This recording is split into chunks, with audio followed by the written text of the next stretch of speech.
গাজীপুরে নুফিস্তা Pharma limited নামক ঔষধ উৎপাদনকারী কারখানায় শ্রমিক অসন্তোষের ঘটনা ঘটেছে। ২৮ আগস্ট সকাল 11:30টার দিকে টঙ্গীর মিলগেট এলাকায় কারখানার সামনে অবস্থান নিয়ে বিক্ষোভ করেন শ্রমিকেরা। এ সময় তারা বেতন বৃদ্ধি, চলমান সুযোগ সুবিধা বহাল, নারী শ্রমিকদের মাতৃত্বকালীন ৬ মাসের ছুটি, চাকরি স্থায়ীকরণ, বাৎসরিক সরকারি তালিকাভুক্ত ছুটিসহ ১২ দফা দাবি করেন।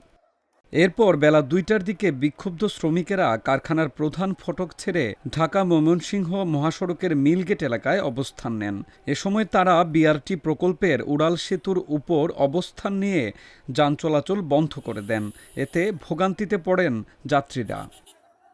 প্রায় ২ ঘণ্টা রাস্তা অবরোধের ফলে টঙ্গী থেকে গাজীপুরের ভোগড়া বাইপাস ও বিমানবন্দর থেকে টঙ্গী পর্যন্ত কয়েক কিলোমিটার সড়ক এবং ঢাকা-ময়মনসিংহ মহাসড়ক জুড়ে তীব্র যানজটের সৃষ্টি হয়। তবে বিকেল ৪টার দিকে আন্দোলনরত শ্রমিকেরা মহাসড়ক ছেড়ে পুনরায় কারখানার সামনে অবস্থান নেন।